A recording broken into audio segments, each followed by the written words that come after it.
As the Father has loved me, so have I loved you. Abide in my love.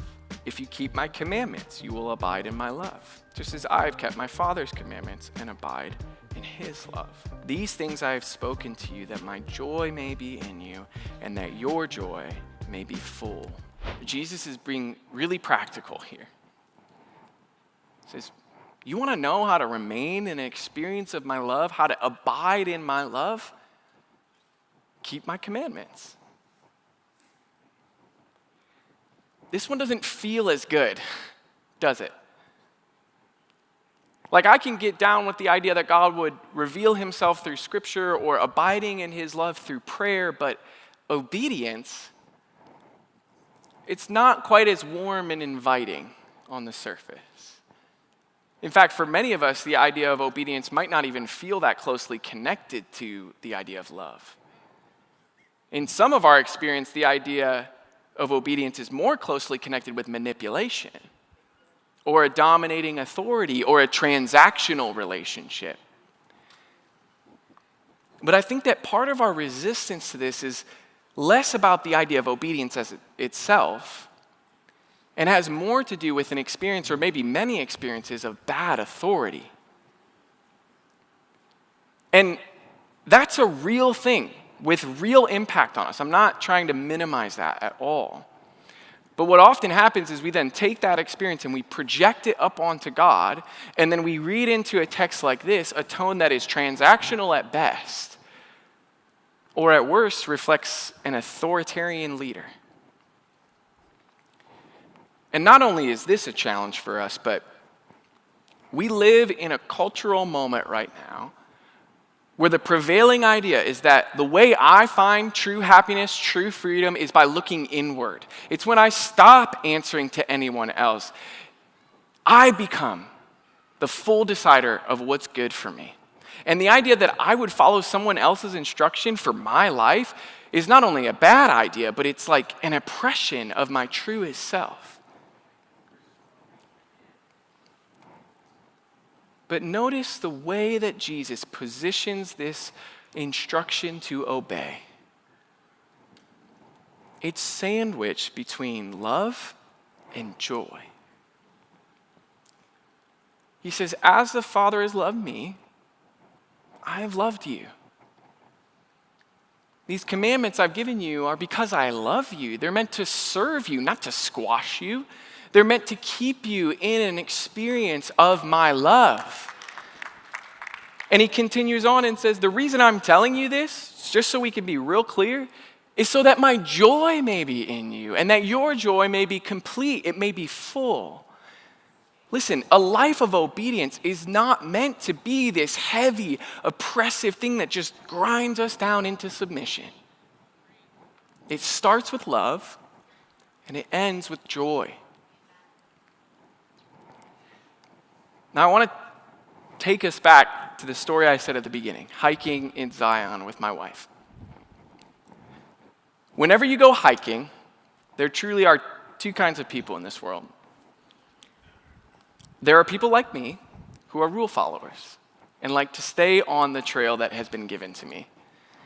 And then there are people like my wife who are more free thinkers, and they want to explore off the path. They want to go rogue. I'm not going to, you know who you are.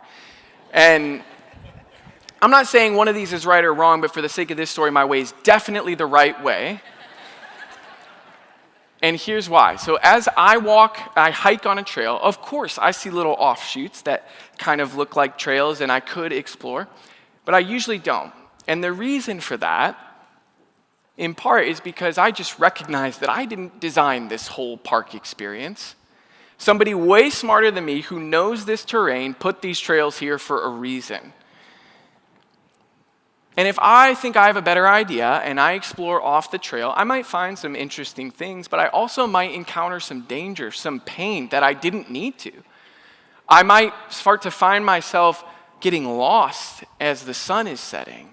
The trail is actually there for my protection. But that's not the only reason I stay on it. It's not just like fear motivated. I also recognize that somebody put these trails with me in mind, that if I stay committed to it, if I trust it, it's actually going to lead me to some incredible views.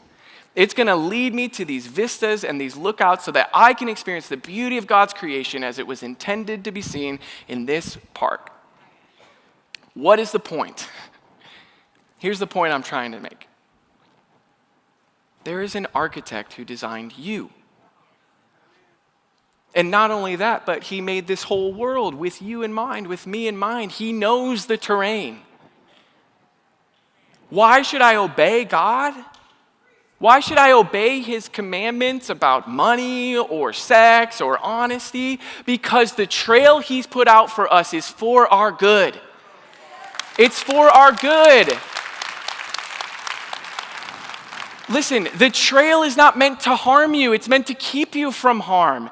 It's not meant to limit your joy. It's meant to expand it. And this is why obedience, part of the reason why it's so helpful in cultivating an upward life, because it rightly positions us related to God, where we humble ourselves and we acknowledge that I am not the architect of this whole thing. You are, God. You are. And I believe that the very best version of my life is found in the center of your will, your plan. So I'm going to obey. But here's the good news this morning. The order is love and obedience, not the other way around. We don't obey our way into love. Jesus says, as the Father has loved me, I have already loved you. Sometimes when we talk about like an upward life with God, it can feel like we've got to scratch and claw and climb our way to being right with God. No, we don't have to climb up to the love of God. God came down to us. Jesus stepped all the way into humanity and he gave of himself on a cross so that there would be no more separation between God and his people. This is the gospel. This is the good news today. It's the good news. And our job is not to obey our way into it or earn our way into it. We simply receive it and we surrender our lives to him.